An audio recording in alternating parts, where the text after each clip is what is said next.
Hello friends, मैं मुकेश आपके अपने YouTube channel knowledge maths 5pm में स्वागत है। मैं आज न्यू टॉपिक स्टार्ट करने जा रहा हूँ जिसका नाम है टेंस अर्थात काल। तो आज की वीडियो स्टार्ट करते हैं बिना समय को वेस्ट किए। तो जैसे कि आप लोग देख पा रहे हो, टेंस अर्थात काल। काल क्या कहते हैं? समय कहते हैं। टेंस कितने तीन प्रकार होता है: प्रेजेंट, पास्ट, फ्यूचर। प्रेजेंट वर्तमान जो चल रहा है, पास्ट जो बीत गया, फ्यूचर जो आने वाला है। अब प्रेजेंट इंडेफिनिट, अब इसका भी कितना चार प्रकार होता है: present indefinite, present continuous tense, present perfect tense, present perfect continuous tense. उसी प्रकार इसका भी होगा, उसी प्रकार इसका भी होगा। तो हम आज की वीडियो में प्रेजेंट इंडेफिनिट टेंस का पूरा बेसिक से आप लोग को समझाएंगे, तो वीडियो लास्ट तक जरूर देखना। तो हम उसको लिख लेते हैं, प्रेजेंट इंडेफिनिट टेंस का प्रकार को हम चारों प्रकार को लिख लेते हैं, जिससे कि वीडियो ज़्यादा बड़ा न बने। तो जैसा कि आप देख पा रहे होंगे, इसके हम चारों प्रकार को लिख दिए हैं: present indefinite tense, present continuous tense, present perfect tense, present perfect continuous tense होगा। यहाँ पर कंटीन्यूअस होगा, प्रेजेंट परफेक्ट कंटीन्यूअस टेंस होगा। तो आज की वीडियो में हम आप लोग के पूरा डिटेल से क्या है इसका ए बेसिक से पूरा पढ़ाएंगे, प्रेजेंट इंडेफिनिट टेंस। तो हम इसको लिख लेते हैं। तो हम प्रेजेंट इंडेफिनिट टेंस लिख लिए हैं। तो इसके भी कुछ क्या होते हैं, प्रकार होते हैं। इसके प्रेजेंट इंडेफिनिट टेंस के भी कुछ प्रकार होते हैं। अफर्मेटिव होता है, निगेटिव होता है, इंट्रोगेटिव होता है, सेकेंड इंट्रोगेटिव होता है। तो अफर्मेटिव सेंटेंस हम क्या शुरू करते हैं। तो पहले हम प्रेजेंट इंडेफिनिट टेंस किसे कहेंगे, तो क्या कहेंगे इस प्रकार के हिंदी वाक्यों के अंत में ता है, ती है, ते हैं, etc और कार्य वर्तमान में होना पाया जाता है, यही है। तो इसका आइडेंटिफाई कैसे करेंगे, तो हम यहीं पर लिख दे रहे हैं, वीडियो को थोड़ा रोक के, जिससे वीडियो को ज़्यादा बड़ा ना बने। तो आइडेंटिफाई को हम लिख दिए हैं, ता है, ती है, ते हैं, etc इसी में से कोई भी आएगा। तो और यह नहीं आता है तो कार्य वर्तमान में पाया जाएगा। तो इसका हम अफर्मेटिव सेंटेंस को लिख लेते हैं, उसके बाद आपको समझाते हैं। तो हम लिख लिए अफर्मेटिव सेंटेंस सकारात्मक वाक्य, या दूसरे शब्दों में कहें कि पॉजिटिव वाक्य। तो इसका सेंटेंस स्ट्रक्चर हम लिख देते हैं। सेंटेंस स्ट्रक्चर है सब्जेक्ट प्लस वर्ब की फर्स्ट फॉर्म, क्रिया में यस या ईएस प्लस क्रिया में यस या ईएस प्लस ऑब्जेक्ट। स्ट्रक्चर को आप ध्यान में रखेंगे तो सेंटेंस आसानी से बना सकते हैं।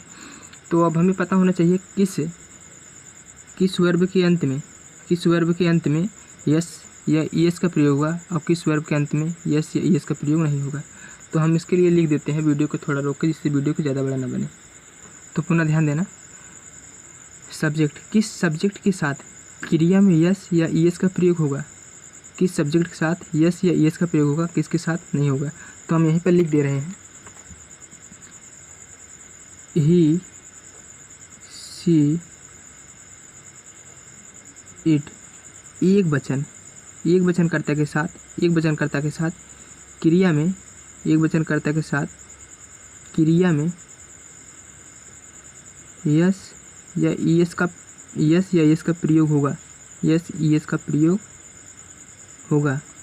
इसके अलावा आई, वी, यू और दे। और बहुवचन कर्ता के साथ बहुवचन होगा, तो कर्ता के साथ क्या है, क्रिया में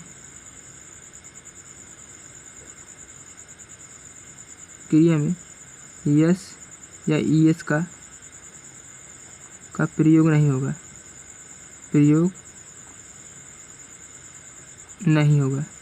ठीक। तो अब हमें ध्यान होना चाहिए कि किस वर्ब में यस लगेगा और किस वर्ब में ईएस लगेगा, तो हम यहीं पर लिख दे रहे हैं, वीडियो को थोड़ा रोक के, जिससे कि वीडियो को ज़्यादा बड़े ना बने। तो नोट में हम लिखते हैं, जिस वर्ब के अंत में ओ एक्स सी एच यस आएगा उसमें ईएस लगेगा। इसके अलावा सभी वर्ब में यस लगेगा। तो हम कुछ सेंटेंस लेते हैं, जिससे आप पूर्ण रूप से क्या हो जाए, क्लियर हो जाए। तो सेंटेंस को हम लिख लेते हैं। तो हम 3 सेंटेंस ले लिए हैं। मैं अपना पाठ याद करता हूँ। मैं अपना पाठ याद करता हूँ, सीता एक मधुर गाना गाती है, वह स्कूल जाता है। तो पहले सेंटेंस क्या है, यदि सेंटेंस में सबसे पहले हम बताएं सब्जेक्ट लगेगा। अब हम सेंटेंस में अगर सब्जेक्ट हमें पता नहीं चलता है तो हम सेंटेंस के साथ कौन से प्रश्न कर देते हैं, सेंटेंस के साथ कौन से प्रश्न कर देते हैं। जैसे कौन अपना पाठ याद करता है, कौन अपना पाठ याद करता है, तो आंसर के जो आंसर आएगा वही सब्जेक्ट होगा। मैं अपना पाठ याद करता हूँ, कौन अपना पाठ याद करता है, मैं, तो यही आंसर है, यही सब्जेक्ट होगा। अब बताएं हैं क्या है, आई बहुवचन है, आई इसके साथ क्या होगा, क्रिया में यस का प्रयोग नहीं होता है, आई। अब देखें वर्ब, हम देख रहे हैं कि सब्जेक्ट हो गया हमारा, अब वर्ब बचा है तो वर्ब लिख दें, आई लर्न। अब इसमें क्रिया में यस का प्रयोग नहीं होगा, क्यों नहीं होगा, क्योंकि ये बहुवचन है, आई लर्न माई लेसन। अगला सेंटेंस देखते हैं, सीता एक मधुर गाना गाती है। सीता क्या है, सीता एक वचन है, सीता किसी लड़की का नाम है तो एक वचन है सीता। ये देख रहे एक वचन है तो क्रिया में यस या यस का प्रयोग होगा। अब देखते हैं यस होगा कि यस होगा, सीता। अब हमें लिखना है वर्ब,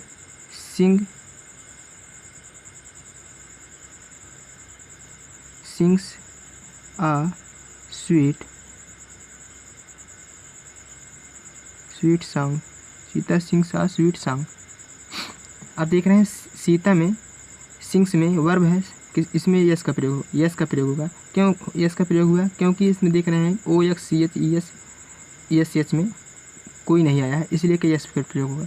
तो सेंटेंस तीसरा देखते हैं, वह स्कूल जाता है। कौन स्कूल जाता है, वह जाता है। तो सेंटेंस के सब्जेक्ट यही हमारा है, जो आंसर मिलेगा, कौन स्कूल जाता है, वह स्कूल जाता है। तो आंसर क्या है, वह, तो यही सब्जेक्ट हमारा है, ही। अब क्या देख रहे हैं, इसका वर्ब क्या है, सब्जेक्ट के बाद वर्ब होना चाहिए, ही गो। अब देख रहे हैं कि वर्ब के अंत में ओ आया है, तो इसमें क्या ईएस का प्रयोग होगा, ही गोज। वर्ब ऑब्जेक्ट क्या है, school, he goes to school.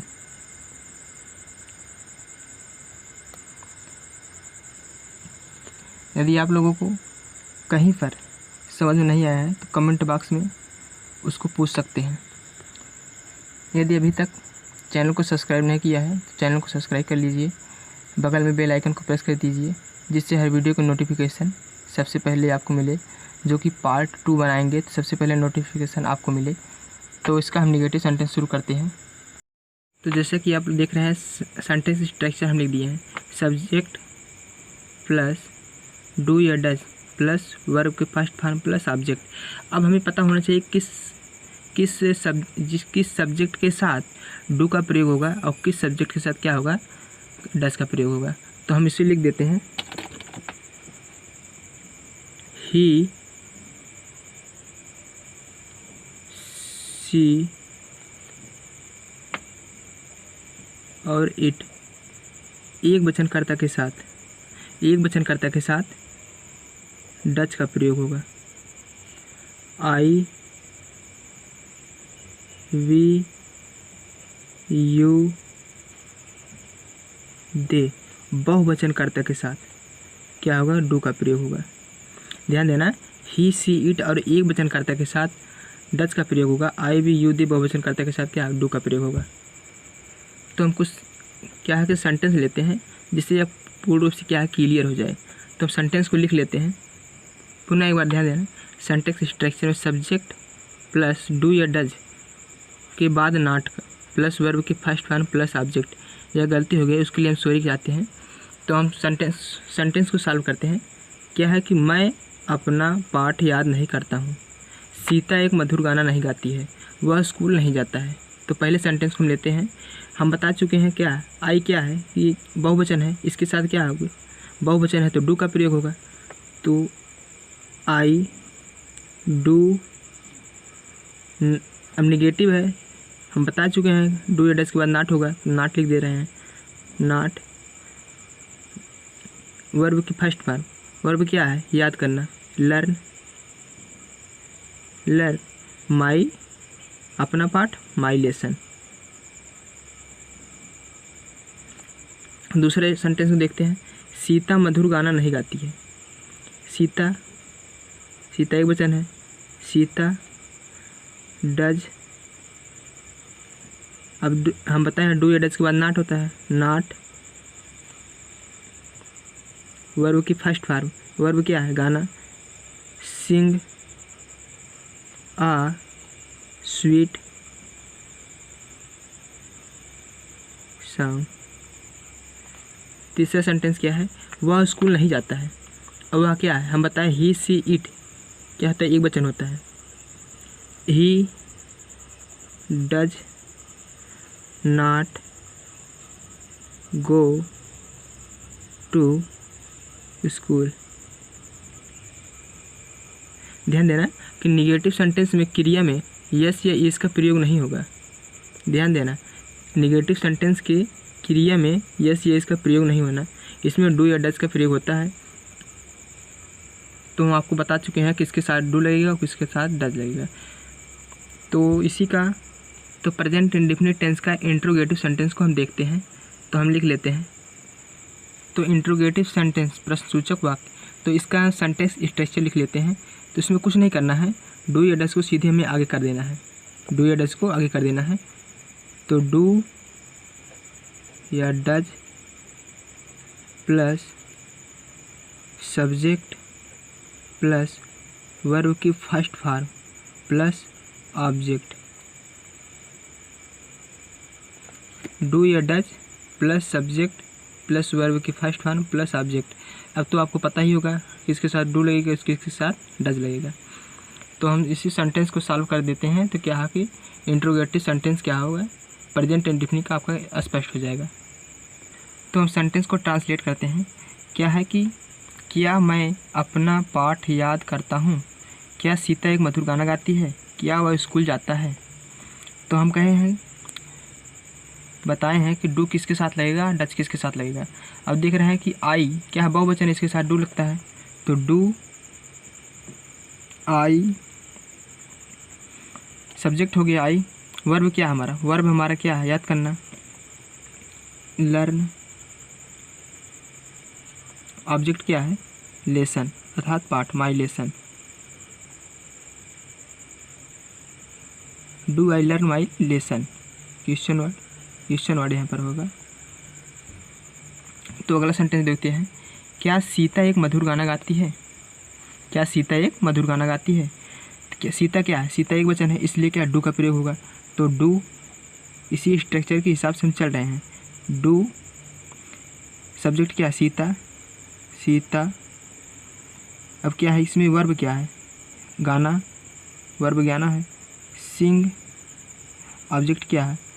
एक मधुर गाना, आ स्वीट सॉन्ग।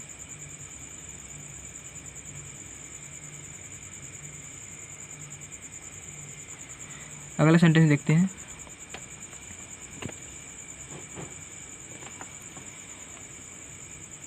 क्या वह स्कूल जाता है? तो वह क्या है? एक वचन है, इसलिए क्या डू का प्रयोग होगा। Do he go to school. ठीक, डू नहीं बल्कि डज होगा, क्योंकि वह एक वचन है ना, तो डज होगा। Does he go to school, does he go to school. तो हम इसी का सेकंड इंट्रोगेटिव सेंटेंस देखते हैं। फर्स्ट इंट्रोगेटिव सेंटेंस में क्या होता है कि क्वेश्चन क्या से प्रारंभ होता है, अर्थात एक दूसरे से पूछा जाता है क्या क्वेश्चन, फर्स्ट इंट्रोगेटिव। अब इसी का सेकंड इंट्रोगेटिव सेंटेंस क्या होता है? वह WH टाइप होता है। WH टाइप होता है। तो हम सेंटेंस को लिखते हैं, उसके बाद आपको समझा देंगे क्या कैसे होता है। तो क्या है second interrogative sentence? Second interrogative sentence क्या, इसका सेंटेंस स्ट्रक्चर क्या होता है? क्वेश्चन वर्ड प्लस डू या does plus subject plus verb की फर्स्ट फॉर्म प्लस ऑब्जेक्ट। देख रहे हैं हम उसमें कुछ भी नहीं किए हैं। उस सेंटेंस में फर्स्ट इंट्रोगेटिव सेंटेंस में क्या होता है? डू या डज था, उसके आगे हम WH टाइप क्वेश्चन को लगा दिए। WH टाइप होता है, उसको लिख दिए हैं। तो हम कुछ सेंटेंस लेंगे तो ये जो पूर्ण रूप से क्या होगा, ये अस्पष्ट हो जाएगा। कुछ सेंटेंस हम लेंगे तो यह अस्पष्ट हो जाएगा। तो हम सेंटेंस को लिख लेते हैं। तो हम सेंटेंस को लिख लिए हैं। अब एक चीज़ ध्यान देना कि फर्स्ट इंट्रोगेटिव और सेकंड इंट्रोगेटिव सेंटेंस हम कैसे पहचानेंगे कि या फर्स्ट है या सेकंड है। सेकंड इंट्रोगेटिव सेंटेंस क्या होता है, इसमें क्या होता है कि सब कहा कि वाक्य में क्या होता है कि सेंटेंस में क्यों, कहाँ, कैसे, कौन सी, कितनी का क्या होता है कि प्रश्न होता है। तो इसी से हम पहचान लेंगे। तो हम सेंटेंस को सॉल्व करते हैं। मैं का मीनिंग क्या होता है, आई नहीं लेंगे तो हमको बताएं कि WH टाइप क्या है, क्यों है। तो इसका इस सेंटेंस वर्ब के इसका मीनिंग होता है वाई। अब देख रहे हैं ये क्या है, ये बहुवचन है। जब बहुवचन है तो डू का प्रयोग होगा, वाई डू। सेंटेंस क्या, आई, सब्जेक्ट आई है। वर्ब क्या है, वर्ब क्या याद करना, लर्न। ऑब्जेक्ट क्या है, माई lesson. Why does I learn my lesson.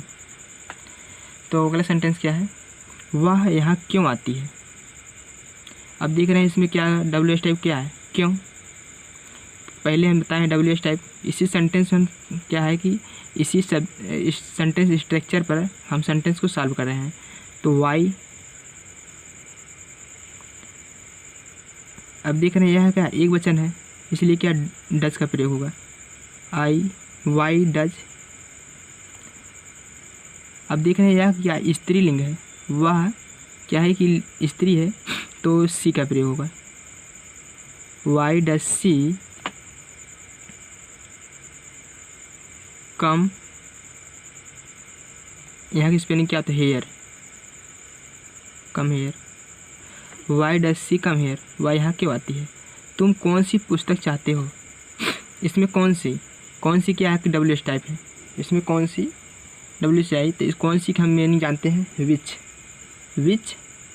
और इसके और कौन सी, कितना, कितनी आए, उसके साथ क्या होता है कि नाउन आता है, उसको हम साथ में ले लेते हैं। इसके साथ नाउन कौन सी है, पुस्तक। तो विच बुक।